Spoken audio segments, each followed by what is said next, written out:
Puerto Delgado, Lisbonne, 14 mai 2024, 16h52. Caméra de sécurité de la zone d'embarquement, porte B17. Vol pour Paris-Charles de Gaulle. Décollage prévu à 17h40. Une femme de 29 ans, cheveux châtains attachés, sac à dos, vient de passer le contrôle de sécurité. Elle s'assoit. Elle vérifie son téléphone. Elle semble nerveuse. Elle regarde plusieurs fois vers la porte d'embarquement, comme si elle attendait que quelque chose se passe mal. Elle ne sait pas encore qu'elle a raison. 16h54. Un homme en uniforme s'approche d'elle. Veste sombre, badge à la ceinture, posture professionnelle. Il porte l'uniforme de la police des frontières portugaise, le SEF. Il se penche légèrement, il dit quelque chose. Elle se lève. Elle ne résiste pas. Elle le suit vers une porte latérale marquée « Personnel autorisé uniquement ». La porte s'ouvre, ils disparaissent. 45 secondes, du moment où il s'approche au moment où la porte se referme. Le vol pour Paris décolle à 17h40. Elle n'est pas à bord, son sac à dos non plus, il a disparu avec elle. Ce que cette femme devait faire le lendemain matin dans une salle d'audience à Paris aurait pu envoyer un homme en prison pour les 20 prochaines années de sa vie. Elle ne s'est jamais présentée. Et l'homme en uniforme qui l'a fait sortir de cet aéroport, il n'existe pas. Il n'a jamais existé. Aucun agent du SEF portant ce badge n'a jamais travaillé à cet aéroport. Restez, parce que ce que cette femme avait préparé, sans le dire à personne, sauf une, allait se retourner contre les hommes qui pensaient l'avoir réduite au silence pour toujours. Mars 2022, Camille Vasseur, 27 ans, est embauchée comme analyste financière junior chez Solenza Capital, une société de gestion de patrimoine basée à Paris. Diplômée de l'EDHEC, méthodique, discrète. Elle n'a pas grandi dans l'argent, son père était électricien, sa mère infirmière. Elle a tout fait elle-même. Bourse, petit boulot, nuit blanche. Solenza Capital gère les fonds de retraite de plus de 40 000 épargnants français. Le fondateur et PDG, Frédéric Lenoir, 54 ans, est une figure respectée du secteur financier. Costume impeccable, sourire de télévision, invité régulier sur les plateaux économiques. Camille travaille dans le département de conformité interne. Son rôle, vérifier que les flux financiers correspondent aux déclarations officielles. Septembre 2023. Camille remarque une anomalie. Un virement de 2,3 millions d'euros vers une société basée aux îles Caïmans. Aurinia Holdings Limited, classée comme frais de gestion externalisés. Elle creuse. Une anomalie en entraîne une autre. Sur 18 mois, elle identifie 7 sociétés écrans, toutes liées entre elles par les mêmes administrateurs fantômes, toutes recevant des virements en provenance des fonds de retraite géré par Solenza Capital. Montant total estimé, 41 millions d'euros. Camille comprend ce qu'elle regarde. Ce n'est pas une erreur comptable. C'est un détournement systématique, organisé sur plusieurs années, dissimulé derrière des rapports trimestriels falsifiés. Elle ne dort plus. Elle hésite pendant 3 semaines. Puis que le 4 octobre 2023, elle prend une décision qui va changer le reste de sa vie. Elle contacte l'autorité des marchés financiers, puis la brigade financière de la police judiciaire. Les premières semaines après son signalement, rien ne se passe en apparence. Une enquête préliminaire s'ouvre, classée confidentielle. Mais en interne, quelqu'un sait que les enquêteurs ont commencé à poser des questions très précises. Des questions que seule une personne ayant accès au dossier de conformité pourrait inspirer. 12 novembre 2023, Camille reçoit un appel sur son téléphone personnel depuis un numéro masqué. Une voix d'homme, calme, posée. « Mademoiselle Vasseur, vous devriez réfléchir à l'impact de vos actions sur votre carrière et sur votre sécurité. » La ligne est coupée. Elle ne reconnaît pas la voix. Elle signale l'appel à son avocat, Maître Antoine Reyes, qui l'accompagne depuis le début de la procédure. 3 décembre 2023. Son appartement parisien est cambriolé pendant qu'elle est au travail. Rien n'est volé. Télévision, bijoux, ordinateur portable, tout est intact. Mais son tiroir de bureau, où elle conservait des impressions de ses notes d'analyse, a été fouillé. Les papiers sont dans le mauvais ordre. Ce n'est pas un vol, c'est un message. Maître Reyes alerte la police. Une enquête pour intimidation de témoins est ouverte en parallèle de l'enquête financière. Mais comme Camille n'est pas encore officiellement listée comme témoin protégé, la procédure judiciaire française n'offre pas de protection automatique avant la mise en accusation formelle. Elle se retrouve dans un vide juridique. Ni civil ordinaire, ni témoin protégé. Maître Reyes lui conseille de quitter Paris temporairement à ses propres frais en attendant l'audience. 15 décembre 2023. Camille s'installe à Lisbonne, loyer modeste, quartier discret. Aucune démarche administrative qui pourrait la localiser facilement. Elle change de numéro de téléphone. Elle informe seulement son avocat et ses parents de sa nouvelle adresse. Pendant 5 mois, rien ne se passe. Elle travaille à distance, en freelance, pour subvenir à ses besoins. Elle attend. Février 2024. Frédéric Lenoir est mis en examen pour abus de confiance aggravé, blanchiment de capitaux et faux et usage de faux. Il est placé sous contrôle judiciaire. Interdiction de quitter le territoire, mais pas de détention provisoire. Son patrimoine personnel reste pour l'instant intact. La date du procès est fixée 15 mai 2024 devant le tribunal correctionnel de Paris. Camille Vasseur est désignée comme témoin clé de l'accusation. Début mai 2024, une semaine avant la date prévue de son retour, Maître Reyes appelle Camille avec une demande inhabituelle. « Camille, je veux que vous fassiez quelque chose avant de revenir, quelque chose que je n'aurais jamais dû avoir à vous demander. » Il lui explique. En droit français, son témoignage devant le tribunal doit être présenté en personne pour être pleinement recevable en contradictoire. Une vidéo seule ne suffit pas légalement, mais Maître Reyes a un mauvais pressentiment. Enregistrez tout, chaque détail, chaque document, chaque date, pas seulement pour le tribunal, pour vous, et donnez une copie à quelqu'un en dehors du circuit judiciaire, quelqu'un d'indépendant. Camille ne comprend pas immédiatement la gravité de ce conseil. Le 9 mai 2024, elle enregistre une vidéo de 47 minutes. Elle y détaille, document par document, le mécanisme du détournement. Elle y joint des copies numériques de ses notes originales, celles que le cambrioleur de décembre n'avait pas trouvées, parce qu'elle les avait déjà numérisées et cachées dans un service cloud chiffré. Elle envoie une copie de cette vidéo et des documents à une seule personne. Inès Cardoso, journaliste d'investigation portugaise qu'elle a rencontrée à Lisbonne, spécialisée dans la criminalité financière. L'instruction qu'elle lui donne est simple. Si je ne te contacte pas avant le 16 mai à midi, publie tout. Inès accepte, sans vraiment croire qu'elle aura un jour à le faire. 14 mai 2024. Le lendemain, Camille fait sa valise. Elle prend un vol Lisbonne-Paris prévu à 17h40, le jour avant l'audience. Elle ignore que pendant qu'elle prépare son sac, à 800 km de là, dans un bureau parisien, une décision a déjà été prise.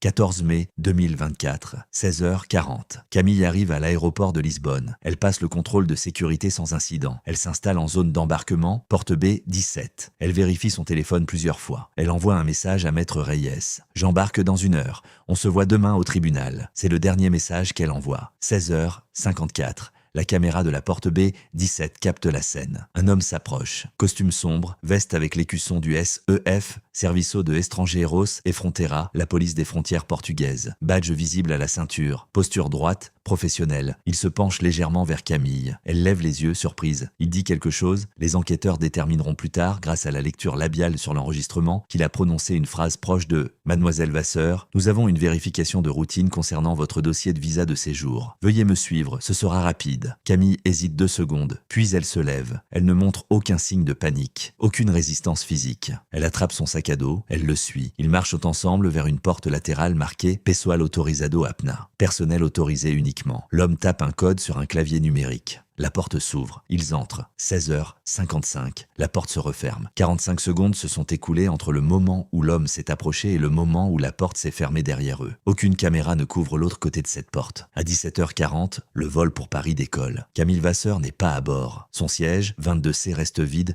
Maître Reyes attend Camille à l'aéroport Charles de Gaulle à 20h10, heure d'arrivée prévue du vol. Elle ne descend pas de l'avion. Il vérifie le tableau d'affichage. Le vol est arrivé à l'heure. Il l'appelle. Pas de réponse. Il rappelle. Messagerie vocale. À 21h30, il contacte la compagnie aérienne. La réponse qu'il reçoit le glace. Madame Vasseur ne s'est jamais présentée à l'embarquement, monsieur. Son billet a été annulé automatiquement pour non-présentation. Maître Reyes comprend immédiatement que quelque chose ne correspond pas. Camille lui avait envoyé un message confirmant son embarquement 46 minutes avant le décollage. Il appelle la police judiciaire portugaise depuis Paris à 22h. 5. Transcription partielle de l'appel, 14 mai 2024, 22h05, Maître Reyes. Bonsoir, je suis avocat à Paris. Une de mes clientes, témoin dans une affaire de fraude financière, devait prendre un vol de Lisbonne à 17h40 aujourd'hui. Elle n'est jamais montée à bord. Je n'arrive plus à la contacter. Opérateur, avez-vous une raison de penser qu'il s'agit d'un enlèvement? Maître Reyes, je pense qu'elle a été empêchée de témoigner demain matin dans un procès pour 41 millions d'euros de fraude. Oui, c'est exactement ce que je pense. Opérateur, nous allons demander les images de l'aéroport. Pouvez-vous nous envoyer une photo récente d'elle? Maître Reyes, immédiatement. Les enquêteurs portugais obtiennent les enregistrements de vidéosurveillance de l'aéroport dans la nuit du 14 au 15 mai. Ce qu'ils découvrent en visionnant la porte B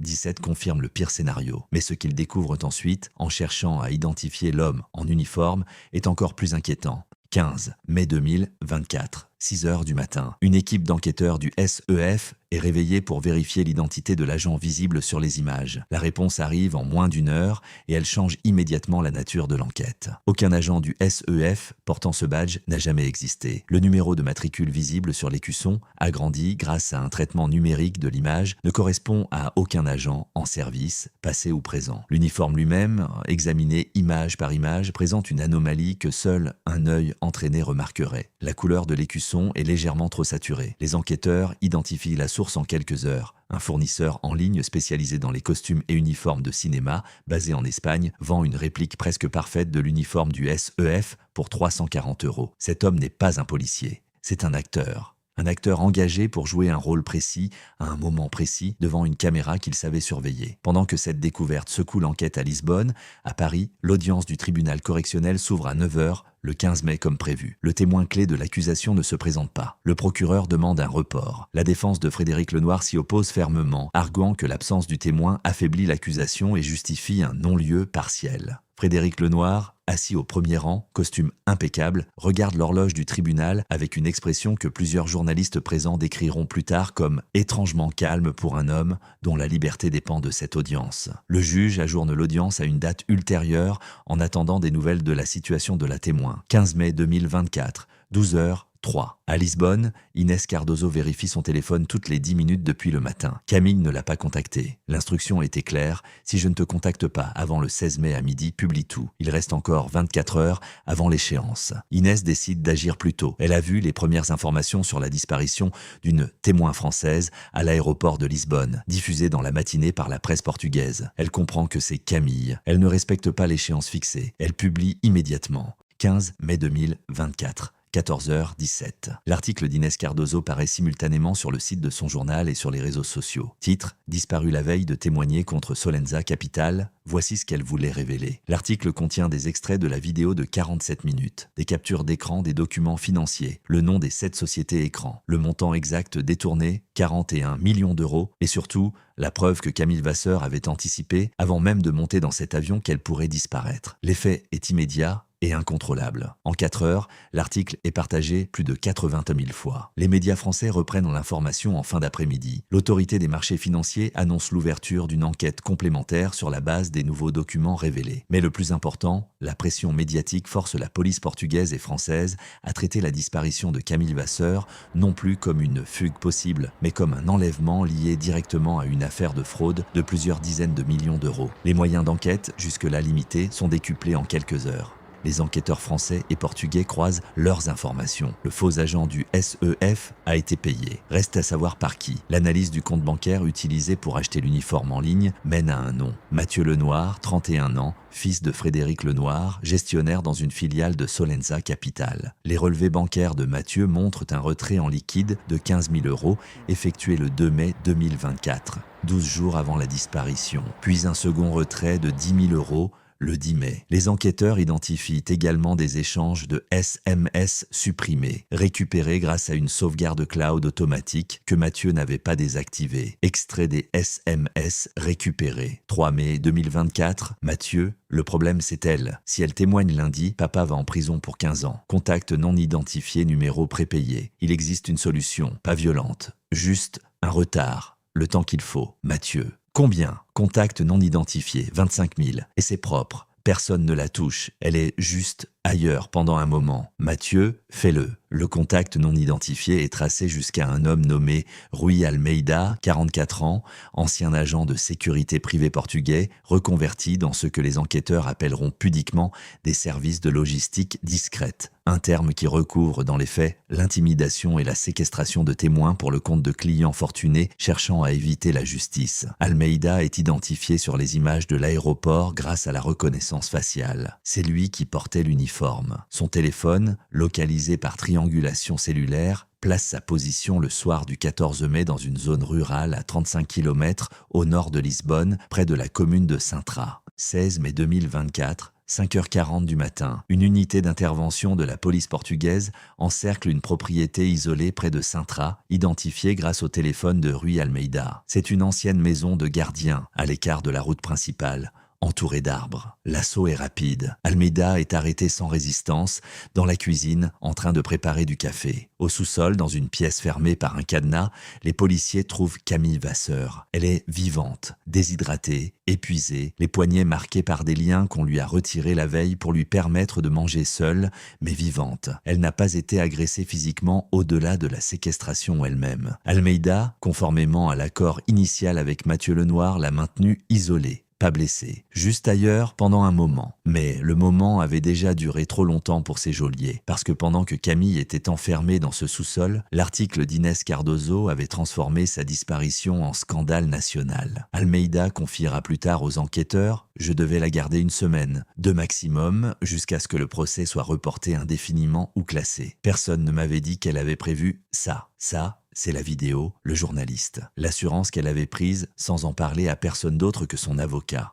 Septembre 2024. Camille Vasseur témoigne enfin en personne devant le tribunal correctionnel de Paris. Elle raconte tout: les 7 sociétés écrans, les 41 millions d'euros, les menaces, le cambriolage, l'exil à Lisbonne, l'aéroport, les 45 secondes, le sous-sol de Sintra. Frédéric Lenoir est condamné à 12 ans de prison ferme pour abus de confiance aggravé, blanchiment de capitaux et faux en écriture. Son fils Mathieu Lenoir, jugé séparément pour complicité de séquestration et subornation de témoins, est condamné à 8 ans de prison ferme. Rui Almeida, extradé vers la France pour y être jugé pour les faits de séquestration commis contre une ressortissante française, est condamné à 10 ans de prison ferme. Lors de l'énoncé de la peine, le juge fait une remarque inhabituelle, s'adressant directement à Mathieu Lenoir. « Vous avez voulu acheter 48 heures de silence. Vous avez obtenu à la place l'exposition publique de tout ce que votre père cherchait à cacher depuis des années. L'ironie de cette affaire, monsieur, c'est que votre tentative pour étouffer la vérité est précisément ce qui l'a rendu impossible à étouffer. »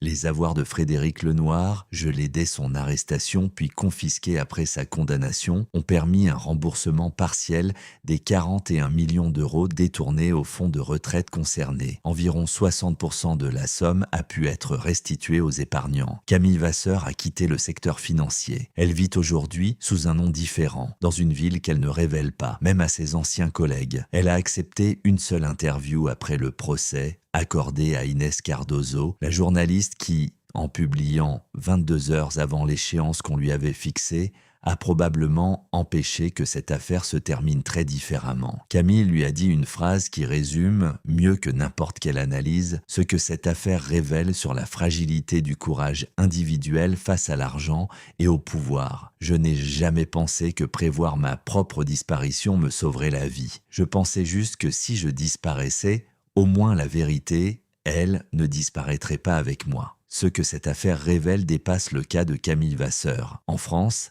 les lanceurs d'alerte dans le secteur financier ne bénéficient d'une protection judiciaire formelle qu'à partir du moment où ils sont officiellement reconnus comme témoins dans une procédure pénale engagée, un statut qui peut prendre des mois à être accordé, pendant lesquels la personne reste exposée, sans protection, sans ressources dédiées. C'est précisément dans cette zone grise que Camille a passé 5 mois à Lisbonne. C'est précisément dans cette zone grise qu'un homme en uniforme a pu l'approcher, lui parler avec assurance et la faire disparaître en 45 secondes, sans qu'aucune alarme ne se déclenche avant plusieurs heures. Si vous êtes témoin dans une affaire sensible, peu importe sa nature, ne comptez jamais uniquement sur la procédure officielle pour garantir votre sécurité. Documentez tout, donnez une copie de ce que vous savez à une personne de confiance, en dehors du circuit judiciaire direct. Fixez une échéance claire de contact régulier avec cette personne. Camille Vasseur l'a fait instinctivement sur les conseils d'un avocat inquiet 7 jours avant de disparaître. Ce choix, pris presque par précaution excessive, est probablement la seule raison pour laquelle cette histoire a une fin différente de tant d'autres. Elle a survécu, non pas parce que le système l'a protégée, elle a survécu parce qu'elle ne lui a pas fait entièrement confiance.